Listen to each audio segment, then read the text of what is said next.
So my next business networking event is on Wednesday, the 14th of February, which is Valentine's Day. So all the single ladies and all the single men, entrepreneurs, business owners, I invite you to come to this networking event so you can learn how to grow your network and as a result, grow your net worth. The tickets will be in the link below. So what's your plans today then? After this? Yeah. Definitely coffee. That has to feature somewhere. And then, just going back. So do you drink a lot of coffee? Work. Oh, so much coffee. Really? You know, this natural energy and vibe of mine, it's just caffeine. That's the secret. Is that the secret? Yeah, that's the secret. So you like, how many coffees a day? 5 or 6. Wow, okay. This is so bad. I don't even know the science behind it, or even if it's good for you or not, but I know a lot of people that say coffee gets us through the day. Yeah. So it must be something to it, right? Yeah, I'm ADHD, so my brain is a little bit different, and whereas coffee will send a lot of people wild, it just keeps me on a nice, even, slightly above average kind of energetic level. Yeah, well, I guess ADHD is a good thing in business, or? I'd say so, yeah. Right? Yeah, I can't say that's true of everyone, but for me, it's definitely my superpower. You know what, we had, he's something to do with psychology or something on I think it was last week or the week before that. And he said the same thing. Yeah. He said, ADHD is my superpower. Yeah, yeah. So what is ADHD? Is it just obsessed over what you're doing? It can be that, but I'll talk about the negative side as well. It affects my concentration, so does it? And procrastination. So when I was at uni, Yeah. I would wait until the day before that, assignment had to be in, and then I'd just hyper-focus, get it done within a few hours and still get the top grade. But it caused me a lot of stress running up to it, thinking, right, I know I've got to do it, I'm meant to be doing it. And I'd make myself really busy doing completely unrelated stuff that I shouldn't be doing, just preoccupying myself rather than just knuckling down and getting it done. But it did get done in the end, so that still affects me now. Does it? But yeah, that hyper-focus, when you are on and you are focused, you can knock out some incredible level of work very quickly. But I guess you know yourself, right? And you know that works for you. Yeah, yeah. So, yeah. Well, Samara, thank you so much for coming on today. You're more than welcome. Thanks for having me. You are an Amazon FBA coach and a mentor. You've helped, according to your Instagram, over 1,350 people. That's it. You do Airbnb. Just about starting that, I'd love to talk about that as well. Yeah, sure. You know, one thing I've noticed is when I've looked at your page, you are an incredible marketer. Oh, thank you. Right? You have probably a really good community, and, the way you market your products and the way you come, I almost say, like, it's genius, because your personality is at the forefront, and the way you've mixed the marketing and your personality is the perfect combination. How have you done that? Wow, so I had some great careers advice when I was 18 at sixth form, and we did some really in-depth psychometric tests, and when it came out with my ideal career, it said, oh, you should be a marketer. And I thought, right, sack that off. I'm just going to go and do a normal 9-to-5 job. And I started my career in housing in the local authority, but it felt so oppressive. I wasn't able to be myself. I am quite a naturally bubbly, eccentric, a bit zany kind of character, and that didn't fit well in the corporate environment. So yeah, in the end, I did revert back to my natural career of marketing, and I think you just have to be authentic and who you are. Like, if I'd have tried to fit myself into a box, none of this magic would have ever happened, and the coaching career would never have taken off. So I think it's just about being kind to yourself and acknowledging that Allah's given every person a set of skills and talents and abilities, and just having the confidence to not really care what other people think. I accept not everyone's going to like me. I'm not going to be everyone's cup of coffee. But, for the people who are aligned with what I want to achieve in life, they will naturally gravitate towards me. So, but thank you for your compliment. That means a lot. No, but it's so true though, right? Because it's a few key things you've just said there. Like, don't care what people think. There is going to be people that like me. There is going to be people that don't like me. You've come to accept that, right? Where most will never even get to that stage, like, oh my God, I've just had a negative comment, or I can't Yeah. believe what this person thinks of me. How do you even get to that point, or begin to even shift that mindset? It's been something that's evolved. I can't say like it was always the case. And even now, when I get a really ignorant comment, it Yeah. still riles me up and I get angry and I think, oh my gosh, this is why I'm a 7-figure entrepreneur and you're still on the dole. I'm sorry to say there's a mindset issue that needs to be addressed. But yeah, I can't say I'm perfect. It does annoy me sometimes, the haters, but I can't let it get to me and I can't let it hold me back, because you're only ever going to get hate from people who aren't quite at your level, people who are above you or who you aspire to be. You know, that good company, they will only encourage you. So I think, well, what can I do? I'll be that person who encourages people, who's really positive. So if I can't change the world, at least what I can do is control my behaviour and that role model that I want to be for the Muslim community. I love that. That's so Aw. powerful. Yeah. Okay, so my next business networking event is on Wednesday, the 14th of February, which is a Valentine's Day.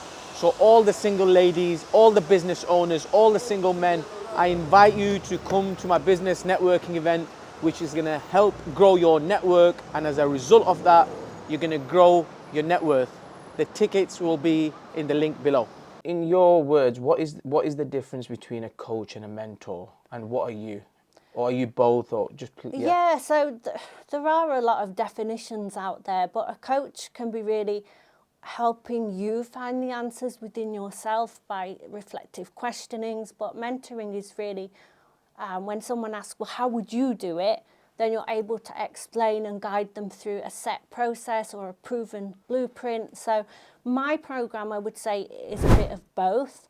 And I think I'm naturally quite a motivational person, but I'm also very systematic, and I was able to knock out a framework that repeatedly works. So if everyone comes to me and follows my program step by step, we do guarantee that they will be making sales on Amazon, or we will extend support for free until they do. So it's definitely both. We have that encouragement and aspirational stuff. We talk about mindset and unleashing success, but there's also a system that does need to be followed. What is it you do then exactly? What is Amazon FBA? Amazon FBA is an e-commerce platform. Of course, we're all familiar with Amazon. You know, even your nan and your next door neighbour's dog orders from Amazon right now.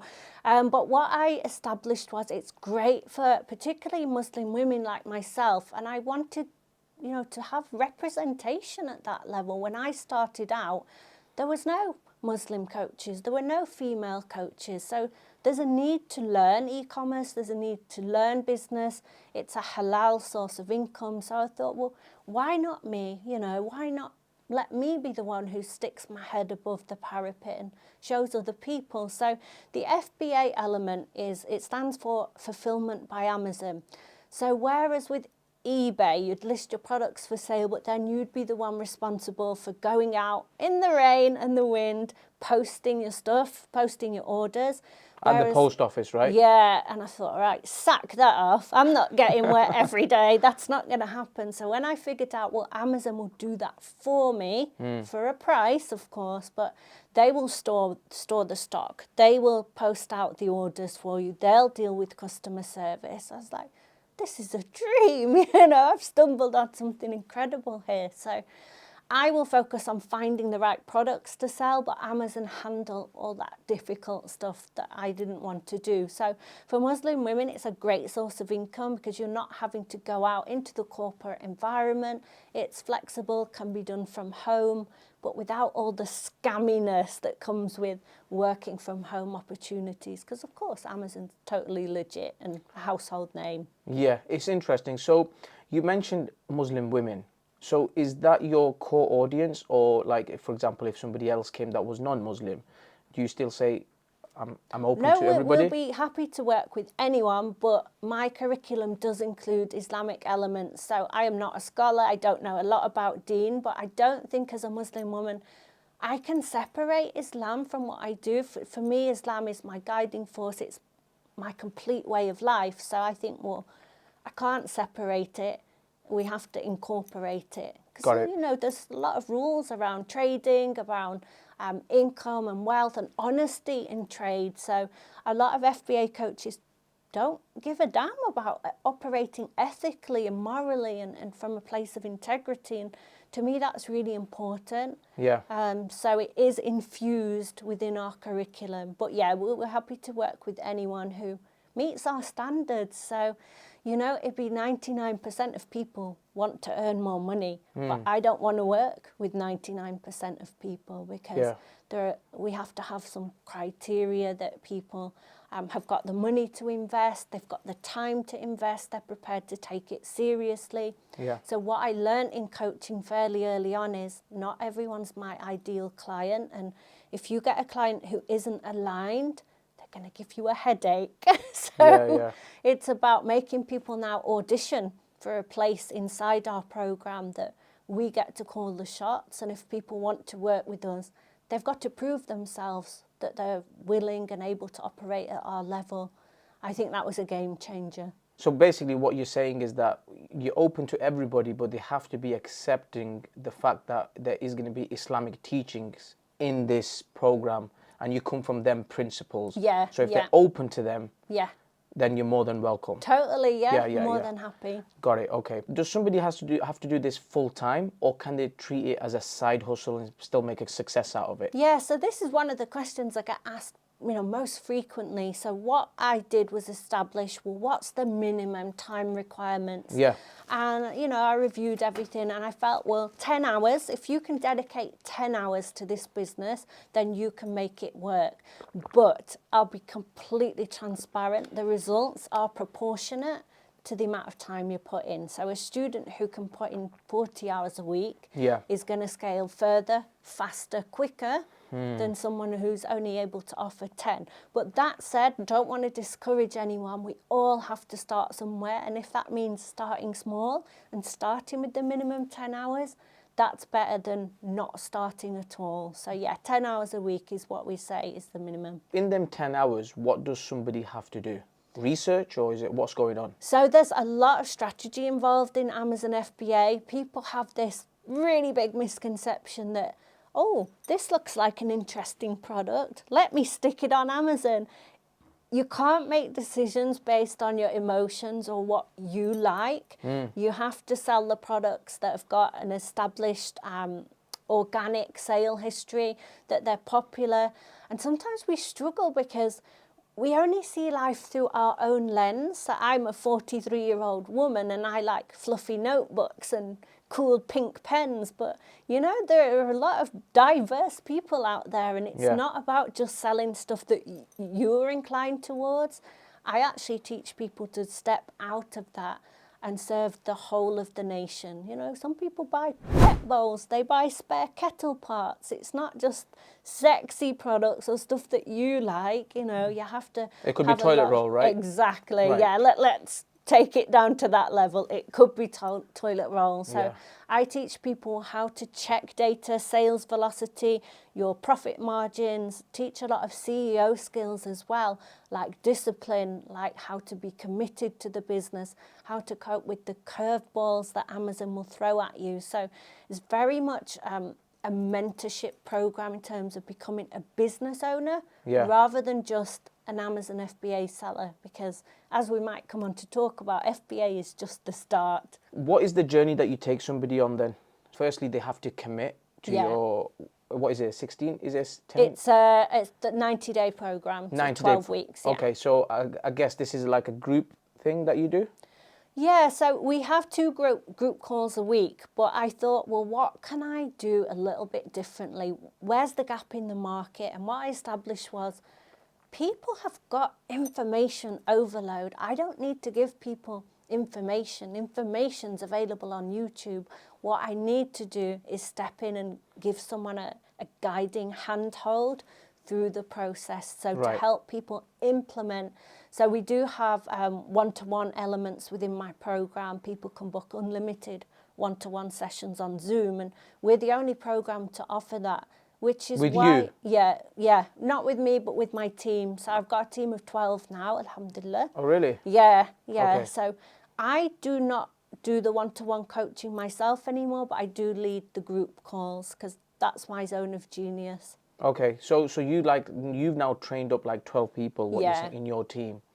If anybody needs help from the people that sign up to your mentorship, they've got them on the call. On Zoom, yeah. Yeah. So what do I do here? What do I do here? Definitely, So, yeah. And we do screen share as well, so we can actually over the shoulder look inside your Amazon account to say, right, click here, here's how you send off the product, here's how you print your labels off. So it really is high level, high touch point support. Yeah. So how does somebody get access to you then? What if somebody, like, is that a different element of program? So I'm in the community group. We have a really supportive comradeship of people, squadron really, of people who are going through everything with you. Yeah. So that's 24/7 access to the private group, and I'm inside there daily answering questions. And I lead one of the calls every week, so people will ask me anything they want, and I share. So you're available in the community? Yeah, definitely. But if somebody came to you and said, look, I want to work with you, Samara, like, what's the price? Like, do you have something in place for that as well? No, because I'm not the kind of coach who comes up with multiple offers, you know, trying to sell into loads of different programs. What I thought was, right, I'm going to develop one program. Yeah. I'm going to stick at it. I'm going to tweak, optimize, improve, make it the best it is. And I'm going to just keep focused on that one core program all the way up to 7 figures. Alhamdulillah, we're now at 2 million coaching revenue from that one program. So I would say, actually, you don't need to work with me individually. You need to work with my program, because that will deliver better results than working with me, because there's a great element of group coaching that holds you accountable to a higher level than if it was just me working with them. Because you're not only accountable then to yourself, but to the whole group, because I make sure everyone shares their wins, shares their perspectives. So you learn a lot from being in a group environment, and I would challenge anyone who wants to work one-to-one with an Amazon coach. It's far better. You will get better results working in a group environment. Yeah. Interesting. Tell me, like, how much money can somebody make from this? So incredibly, I've got a young couple who've hit 7 figures this year. So within the last 12 years, they've made $1 million. That's revenue. So let's just be really, really clear. This is the top line figure. So in terms of profit, Amazon FBA tends to be 15 to 20% profit. And some people balk in horror saying 20% profit? I wouldn't get out of bed for 20% profit. But actually, when you look at rental yields, or when you look at franchises or fast food restaurants, you're looking at 5% margins, 10% margins. So actually a 20% margin on a 7-figure turnover. Dude, you're still earning 200k a year. 200K, yeah. So yeah, alhamdulillah. Interesting. So I was going to get to that question, and you beat me to it. So basically, if you are looking to get into the Amazon FBA space, that business model, you're looking at 15 to 20% basically profit margin. Yeah. Let's talk about your social media. You put an incredible amount of work like into that. Do you actually post yourself, or do you have a team that does that? I'm really intrigued to know. I have a team. But so I actually don't have a team. I have one individual, but she's great. She's my marketing assistant. But she's based in the Philippines. I have a very unique voice, and I don't think like tools like ChatGPT, I can't get anyone to write my captions for me. It's me writing all the captions and the typos and the spelling errors. I'm owning it. But yeah, so she will edit the videos, but it's me who records the content and writes the captions. I don't think... Maybe I'm a bit of a control freak. Maybe a little bit. I don't think so. I can't hand that over. I wish I could, but it just wouldn't be the same. Yeah, well, I've tried it in the past where you just, with your captions, it's representations of you. Yeah. So there's no way you can allow someone, because nobody can think what you're thinking, right? That's it, yeah. So it's just so important. They could get one word wrong, and the whole caption could mean totally different. You're absolutely right, yeah. I was interested to know, because like I do all my captions. Yeah. And I just think it's just so important. So you do your caption, and then someone does the posting, basically. Yeah, the scheduling and the repurposing, you know, across other platforms. Yeah, that's interesting. So how often do you record then? Like, because I was looking at your page, you post once a day? Yeah, yeah. Even to do once a day, Like, I know it takes effort. What's your strategy behind that? I think you have to consider everything is content. You know, when you're just working at your desk, that's still content. So just get a lot of footage recorded. Then we have a Slack channel. So I actually just do it on a day-by-day basis. We've got Monday, Tuesday, Wednesday, all in different channels. And I just send the content through with the caption on a day-to-day basis. So we don't batch content really. Okay. It is just because I like to be a bit spontaneous and I can feel a bit restricted, you know, for people who've got a whole 30 days of content recorded. I can't. I just have to do it day to day. I suppose it's because it's your job as well. You're doing this day in, day out. Yeah. It's easier for you to get the content then, right? Yeah. And I think you have to take it seriously. Marketing's such a massive part of getting your name out there and your validity. And some people say, well, I can't be bothered today. I thought, well, get bothered because this is your job and you have to take it seriously as your job. If you couldn't say to your boss, you know what, boss, I don't feel like turning up and showing up today. You have to be disciplined. It's very easy to get a bit too relaxed when you're a CEO, when you've got your own business, because you make the rules, but those rules have to support your business. That's why I don't consider my business a personal brand.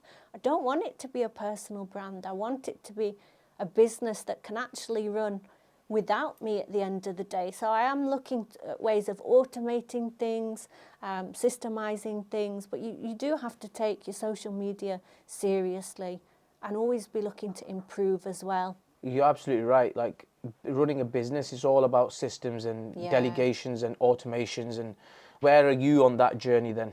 So I've got someone over in America who's been working with me for a couple of years and she's like a tech genius. Right. So I'm pretty good at mapping out, you know, how I want things to work, and then I hand it over to her and she will do all the back end stuff, and that works incredibly well. I think you can't be all things to all people as well. Yeah. You know, discover what your strengths are, lean into your strengths, improve yourself, but there's also things that other people are going to do better than you, and you have to let your ego get, you know, under wraps and think, well, actually, some people, will do it quicker, faster, and to a higher level of competency than I could myself. And if you have to pay them to do it, then you damn well pay them. So true. So what's your situation with, because I know you put a lot of stories out as well. So do you actually do them yourself and just put them out? Yeah. A lot of stories, right? Yeah. What do you do, about 9, 10 a day, or is it less? I actually find, you know, when you get to that level, your reach drops a little bit. So I think for stories, it's probably better to just do 3 or 4 a day. Otherwise, I notice my view count goes down. But yeah, Really? some days if I'm having a busy day, I'll just think, I'll just share that as well. Let's talk about Instagram. How long have you been on Instagram now? About 3 years. Now, Instagram's my primary platform. Is it? But I think for many people emerging in business, I would be encouraging you to look at TikTok. Wow, okay. Yeah. So I got banned on my ads account for TikTok because they said I was promoting get-rich-quick schemes, which I was well annoyed about, because if there's one thing I don't promote is get-rich-quick schemes. FBA is get rich slowly, basically. So yeah, because of that, I feel that they're punishing me a bit, and my reach on TikTok isn't great. Like, I only get 300 or 400 views on each post. Right. But there are a lot of my competitors who are doing really, really well on TikTok. So yeah, I would say TikTok is probably one platform that no one should shy away from. But for me, I've got my loyal audience on Instagram. On Instagram? Yeah. So do you think Instagram has changed a little bit over the last year or two? Like, I have heard some, like, the algorithms are not the best. Is that just a myth, or what have you experienced? Actually, the opposite for me. For years, I felt like I was flogging a dead horse, and I'd record this amazing content and it would get like 2 views and 1 negative comment. But actually, currently, over the last 4 months, something's clicked. The algorithms learnt who my audience is, and we're growing about 200 to 300 people a day. Wow. Can't complain. Like, it's madness. It took me so long to get to this point, but fingers crossed it'll carry on. Yeah. That's interesting. You mentioned Google Ads briefly. And how much do you actually spend? What's your marketing budget? So we do a little bit of influencer marketing. So do you? rather than ads, I think it's a good idea to jump onto other people's audience. So probably spend about 10K a year on various collaborations with influencers who will just record a video for me and maybe do a live interview. Other than that, my ad, like Facebook ads, is very, very minimal. Oh, really? Is it? Yeah, probably spent no more than 10K on Facebook ads in the whole of my 3 years. Yeah, yeah. Most of it's organic. LinkedIn, is that any good for you? Or So LinkedIn is a good platform if you're doing B2B or your target audience is professionals. So we do have some customers come through from LinkedIn, but primarily now I would say it's word of mouth, and that feels back to the old school good. way, right? Yeah, so good to finally be in that position where people take me seriously and people realise that it's not a scam. Dudes, if I was a scammer, trading standards would be on my back, way before now. So yeah, I'm so humbled that it's now word of mouth is our biggest channel, because it means actually, we've got that credibility now that I was always craving. Yeah. Because it hurts, I'll be vulnerable. It hurts me when people will say, oh, you're a scammer, Samara. I think, is your iman so low that you can't believe Allah can give people wealth and blessings? He gives people children, houses, health. Wealth is just simply another blessing from Allah. So rather than believe that I've actually just been successful and all good is from God, you'd rather call me a scammer when you don't know me, and that really impacted me for a long time. So now that people come to us through word of mouth and positive recommendations, I feel we've overcome that hurdle now. Well, that's good. Yeah. At least you've, Are you a workaholic where you work 7 days a week? Definitely. 7 days a week? When I was building my coaching program, it was like an 80-hour week, and I'm laughing, but it's not healthy and it's not good, and I lost that work-life balance. But as I've become more successful and started to automate elements in my business, I'd say probably do 5 to 6 hours a day now. Right. Sometimes weekends. So what's your routine like then? Are you like after 6 not on the phone, or are you like on the phone in the morning, first thing in the morning, and first before you go sleep? What is it like for you? I try and just deal with the household stuff first. That brings me a lot of comfort, still being able to clean the kitchen and do mad stuff like that. But then once that's done, I will just step into work mode, and my work will consist of replying to messages, improving the coaching program, planning the content and things like that. But we're also involved in a number of other businesses. You can't stay still, and Ibby, the big thing was I never expected to become a millionaire. So when I became a millionaire, I was like, well, how do I manage this money? I've now got a hell of a responsibility. Yeah. Not to lose it or to invest it wisely. And it's not my money as such, it's the company's money. Yep. So I feel I have to manage it really well and make wise investments. So a lot of my time in the last year has been looking at properties, stocks and shares.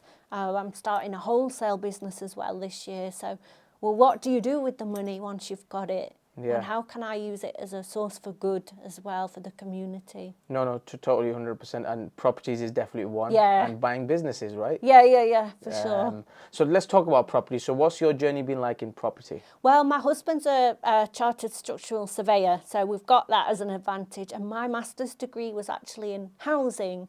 So property was a natural development. So we bought our house. We bought a house with a 7-figure price tag. Oh, it's in rack and ruins. Like, I've seen on your page the problems with workmen, reliabilities, like we have the same problem. Yeah. So we're renovating our own home, and we're going to be renting that out as Airbnb, and a venue for weddings, bridal showers and baby showers is massive right now in the community.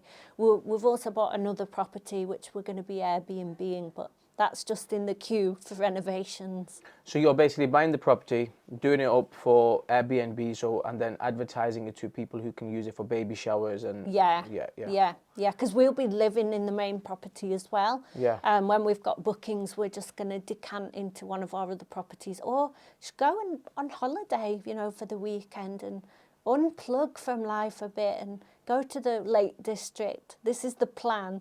It might be a bit idealistic, we'll see. Yeah. In business, you always have to be prepared for the unexpected, don't you? Yeah, no, 100%. Yeah. Airbnb is really, really good cash flow. Yeah. But it's just that it's a business, so you have to treat it really seriously. Like even the cleaning, I'm like, I will live in a pigsty, but you have to let that property out at a standard like way above what you'd accept in terms of cleanliness and things like that. Yeah, and it's the little touches that make the difference. Yeah. So what sort of wholesale business you said you're getting into? What is that? Is that?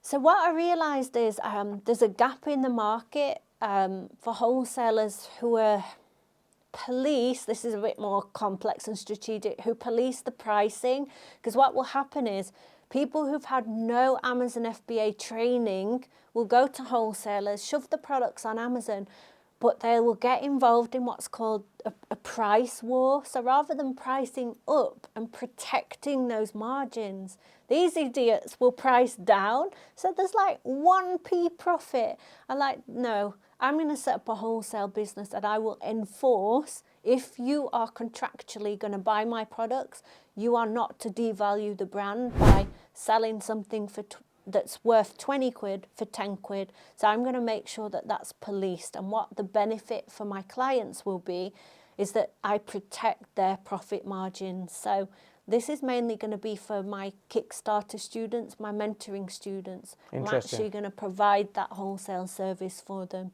so that they can keep positive ROI and profit margins. Yeah, so it's just an extension of what you're already doing, and you're thinking you're thinking long term here. Definitely. So I'm collaborating with another big player in the industry who's got more branding knowledge than me, so she's got a lot of experience bringing products to market.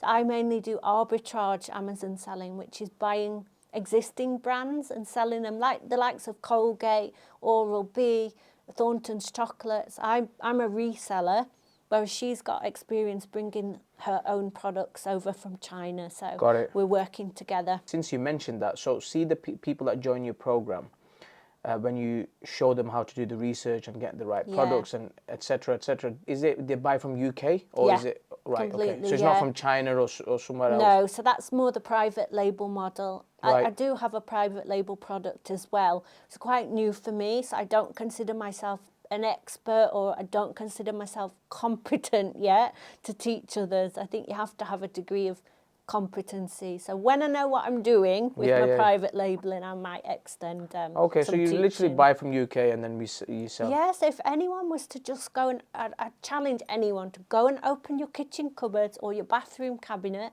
all those products you can see, there's potential for you to make money selling them on Amazon. So things like Argos, when they're doing a 3 for 2 offer, or Tesco doing a buy one get one free, you're leaning into these special offers and selling the product for full price. But if you've got one free, you're making profit on that third item, aren't you? Interesting. So what's your background? Which country are you? So I'm a British white revert. Okay, when did you revert? Oh, I've been Muslim more years than I've not been Muslim. So I was working with the refugee community. It was my job to support the new arrivals for the asylum seekers from Iraq, from Afghanistan, from Somalia. I have a very warm affection for Somalian ladies. So they taught me about Islam, not like by the book, but through their character.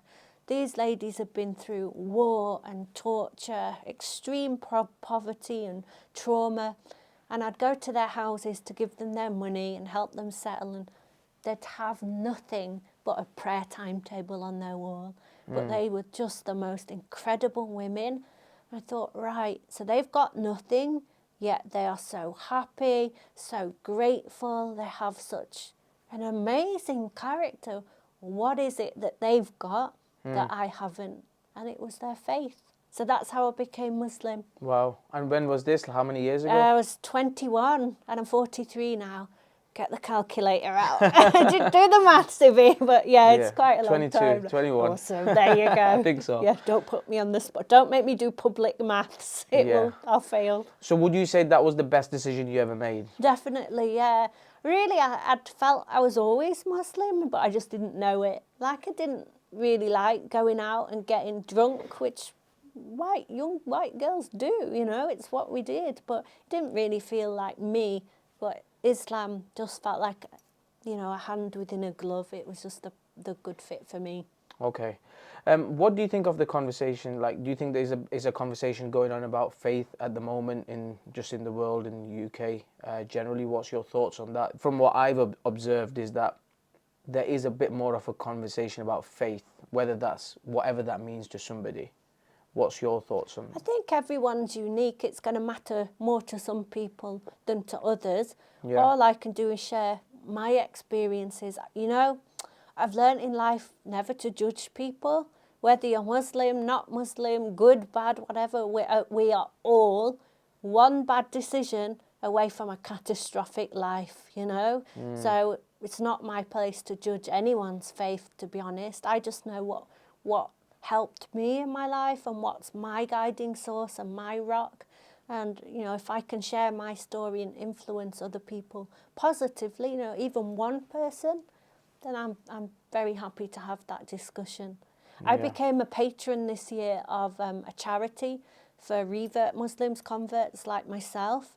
I think there wasn't much work being done to support the new Muslim community. And, you know, people would feel very entitled and say to me, hey, tell me your convert story. And that was fine, because mine's a nice, positive, fuzzy kind of story. But for many reverts, they reverted in prison. They came to Islam through drugs, you know, through being a gangster or whatever. So for some people, it's very painful to talk about how they became Muslim. And I didn't realise that. So the charity I'm involved in is very sensitive towards that. And what's it called, the charity? It's called New Beginnings. They're a Manchester-based charity. All right, okay. Yeah, so that's been nice for me to be able to give back to the community that I'm from. Yeah, interesting. So what's your mission in life?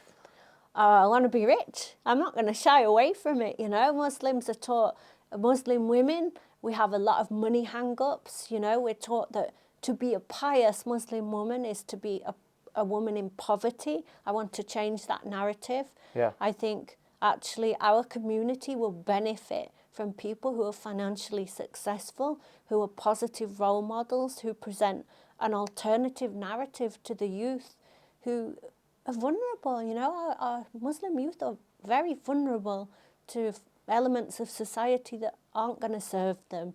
So I think, well, if we can show that you can attain wealth through halal means, through positive means, that's really my mission, to be that person who people can think, well, if Samara's done it, you know, she's bipolar, she's got ADHD, she's autistic, you know, she's had a tough life. I've lived in social housing. I have been on the dole. If she can do it, then why not me? Yeah, that's powerful. Do you have a number in mind when you say rich? Do you, like, give me some numbers. My husband went, before I met him, when he was 18, went to Hajj. And you know when you're 18, you make these crazy du'as. He says, right, I want a wife who I love, family, and I want to be a millionaire. And look, it's happened. So Yeah. I'd say never diminish your du'as. You know, if you want to be a millionaire, you ask for it. It may well happen. But for me, once I hit the 7 figures, alhamdulillah, I was happy. Now I just want to manage the wealth, you know, in a positive way, so that my children can inherit from me. So yeah, no number in mind. I probably should. This is probably my failing. Yeah. But no, I've got where I want to be. Yeah, so you're comfortable. Yeah. Okay, well, is there anything else you want to share before we wrap this masterclass of FBA up? Amazing. So yeah, people say, is Amazon FBA oversaturated? Is it still worth doing? Just want to wrap up and say, Amazon needs more sellers. The high street, unfortunately, is pretty dilapidated and dead now. I will never go shopping in the high street. Do you not think it's coming back? No.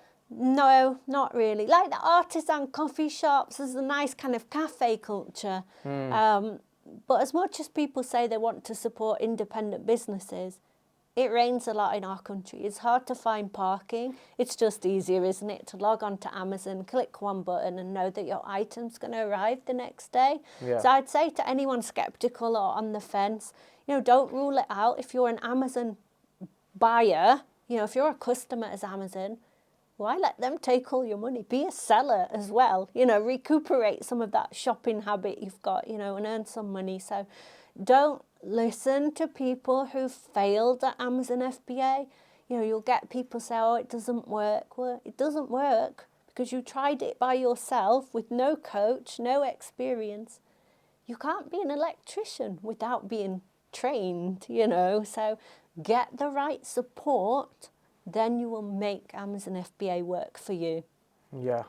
Just one last question. What's your favourite holiday destination? So I have a special needs son, so we actually can't go and splash the cash on holidays because he's autistic, he doesn't travel well. So I've not really been on holiday, one of those beach holidays. I've not been on one. Really? But I do like Istanbul. We went there for a business meeting. It's all business this year to meet some suppliers. But I loved Istanbul. Incredible place. So you can't travel then? I can, but I can't take my little one with us. So to me, going on a 2-week beach holiday, well, it would be incredible. And who'd say no? But I wouldn't be able to bring Kim.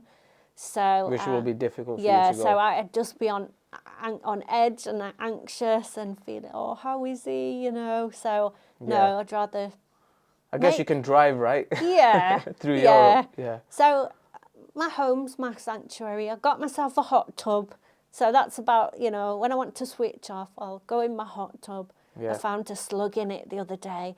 I'm left thinking, right, do I drain the hot tub? It'll take 3 hours to warm up again, or do I just brave it out? Me and the slug, and that's what I went for. Well, you braved it out? I braved it out, yeah. Wow, okay. Fortune favours the bold in life. Sometimes you've got to be courageous.